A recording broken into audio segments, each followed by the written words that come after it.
everybody. Hello. Welcome to our special discussion on the U.S. election, its global and regional impact. My name is Natapon, I'm Director of ASEAN-China International Studies, and I will be the moderator today. As you may know, that this year, the 2016 U.S. election is unprecedented, not only in terms of the challenges the new president will have to face, but also the candidates themselves, Donald J. Trump and Hillary Clinton. From building the wall to the locker room banter to 650,000 emails getting cleared out in 9 days. It is really interesting, and it's something that the world needs to pay attention to. And our session is joined by two speakers. The first one is Ajarn Edward Knuth from British and American Studies, whose specialization is issues related to political science and law. Today, he will give an overview of what the U.S. election entails.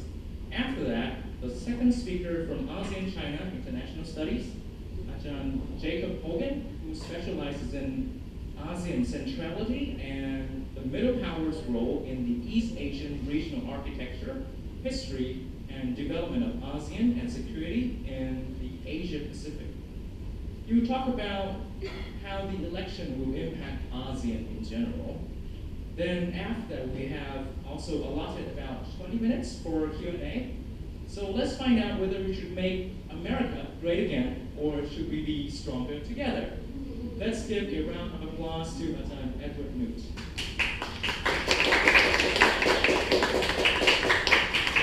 All right, guys, thank you for giving me this chance to speak here. I appreciate it. As some of you guys know, I'm kind of a politics junkie, so my field is political science, American politics, and political ideology. So I could talk about this election until it was over tomorrow, no problem. Okay. So this is obviously going to be a really serious abbreviation. I'm going to kind of be as short as possible. So I'm going to try to talk for just about 15 minutes and get it over to the real expert over here. And then we'll have some questions. You guys can ask us anything you want. If there's anything you don't understand about how the election works, we can answer that. Or just our opinions about who we want or what we think is going to happen. You can ask us anything you want. Okay. So I want to begin and talk just a little bit about the process of how the president is elected. Now, I teach this in my classes, and it's fairly boring, so I'm not going to teach you the whole thing right now. Okay. But I'm going to give you just as much as you need to understand CNN tomorrow morning. Okay. Because CNN, BBC, they're going to have the results. And I just want you to be able to understand the results and make sense out of what's going on. Now, if you want a more complete explanation, I was checking YouTube. YouTube has some great, short explanations of the American election process. Like, if you just go to YouTube and type in, like, American elections in 5 minutes, like, there's great presentations on it if you want more detail. But let me just explain what you're going to see tomorrow morning when you check your phone or when you check YouTube or whatever. So So I've got a map behind me here of the United States. So Chip, do you mind if you maybe slide over there? So obviously this is the United States. There are 50 states in the United States. And you can see on this map, there are numbers on each state. So let me explain the numbers first, and then I'll explain the colors after that, okay? Those numbers, in a way, kind of represent points that the states are each worth. The states have different populations. And under the US Constitution, there's a fairly complicated, unfortunately, there's a fairly complicated system that determines who's going to be president. So one thing Americans do not do is they don't just vote directly for president, and they don't just add up all the votes in the whole country like that directly.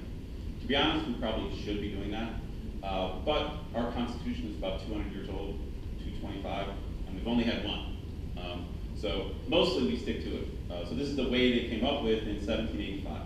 And basically what it means is on election day, tomorrow, there's really 50 different elections. So it's not one election, okay? It's 50 different elections in 50 states, okay? And essentially, each state is worth a number of electors. Now, to keep it simple, you can just think of the electors as being like a point. So I'm from Ohio. I don't know if you can see, but Ohio has 18 on it. That means it's worth 18 electors. Now, in reality, the electors are actually people. But if you win the state, you get to pick who those people are. Okay, so let's say Hillary Clinton wins Ohio. She gets to choose those 18 electors. And then in a month, those people are going to meet and actually make the final vote for president. Now, that might seem weird to you because if you've ever seen it before, they always declare the winner on election day. So tomorrow is November 8th. So why do they declare the winner on election day if the final vote is in December? Well, the reason they do that is because the way the system is set up, it's almost guaranteed that whatever happens in December is going to be the same as what happens tomorrow. So there's some very, very minor chances there could be a difference. But the bottom line is 99.999%. Whatever they say tomorrow, that's what's going to get voted on in December. And it's always worked out that way. So that's why technically they declare the winner tomorrow. But legally, there's not a winner until they vote in the first week of December. But mostly, even a lot of Americans don't even know that, because in the end, it doesn't really matter, and we can consider tomorrow the day where everyone's choosing, okay? So the idea here is that there's 18 electors in Ohio, there's 38 in Texas, there's 6 in Kansas, and you can just see how many points or electors every state is worth, okay? Bigger states with higher populations are worth more. So in the United States, California is the most populated state. It has the most people by far, and you can see that it's worth 55 electoral votes. So whoever wins California gets all 55. So one thing the states do not do, except for some small exceptions, is they don't divide up the electorate. So let's say Hillary gets 60% of the vote, and Trump gets 40% in some state. They do not divide up the electors 60% for Hillary, 40% for Donald Trump. Instead, the system is what we call a winner-take-all system, because the winner gets everything. So even if you win by one vote in a state, like a super close vote in a state, you get everything. Okay, so second place gets you nothing. So that makes it very competitive. So every state matters. Every state matters. So if you were to add up all the numbers for all 50 states, you would get the number 538. So essentially there's 538 electors, or 538 points that are possible. And the Constitution is very clear. The president, or the president-elect, must get more than half of 538. Now, I know this is liberal arts. You guys are not math people. I know that. Okay. But half of 538 is 269. But you have to get the majority, which means you have to get more than that, which means you have to get 270 or more. So tomorrow, if you're watching TV or whatever, you're going to see essentially a scoreboard. And it's going to say Hillary Clinton, and it's going to have some number there. And it's going to say Donald Trump, and it's going to have some number there. And what they're doing is they're just adding up the electors that they've gotten when the returns come in from each state. So when Oklahoma's done, they report who won, and then the winner's going to get 7 points, and they put it on the board. So it's like a scoreboard, but all you have to understand is that it's a race to the number 270. So whoever gets to 270 first becomes the next president. It's one of the only ways to become president, okay? So in American politics, we call 270 the magic number, because that's how you become president, okay? So if you look at the TV tomorrow and it says Hillary Clinton, 280, that means she's won, it's over, okay? So as soon as anyone gets over 270, it's over, okay? So that's the basic story, So let me talk about the two main candidates. So in the US, we've got two big parties, as you know. We have the Republican Party, and we have the Democratic Party. There are some third-party candidates from smaller parties, but today I don't have much time to talk about them. And normally they don't actually matter at all, but if an election is very close, the other parties can make a difference, and it possibly could make a difference tomorrow. So it's very close right now between Trump and Hillary. So if one of them wins by a small margin, then the votes that went to those third parties could actually have made a difference. They usually don't, but in a very close election, they can make a difference. Okay? But we're going to focus on the two main candidates. So Hillary Clinton is the candidate for the Democratic Party. I'm sure you know a lot about her. She's quite famous. She used to be a lawyer. She went to law school at Yale, met her husband, Bill Clinton. Bill Clinton and her, after they got married, they moved to Arkansas, which is where Bill Clinton is from. And they started to practice law. So Hillary Clinton had a successful career as a lawyer. And her husband, Bill Clinton, became Attorney General, the head lawyer for the state of Arkansas. And then he became governor of Arkansas. Chip, do you mind just moving that around so it stays up? There, thanks. So Bill Clinton became governor of Arkansas, and then from there, he launched his career to the White House. And Bill Clinton is going to become president in 1992. So a fairly long time ago. But then Hillary Clinton, of course, moved to the White House and became First Lady of the United States for 8 years. So Bill Clinton is going to get reelected in 1996. So Bill and Hillary Clinton will be in the White House for 8 years.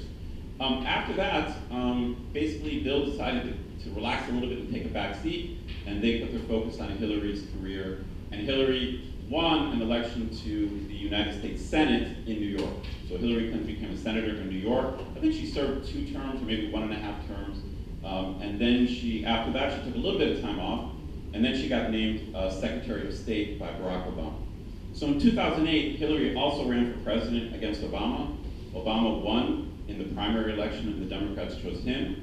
But then after Obama won in 2008, he chose Hillary to be his Secretary of State. So Secretary of State is the United States' #1 diplomat, and the Secretary of State is probably the 3rd most important person in the US government, maybe even 2nd, 3rd, 4th, something like that. So Hillary's had incredibly important jobs before. So she was Secretary of State, and that's her career. So she's done everything: Secretary of State, Senator, First Lady. She's done it all. So that's the Democrats' candidate.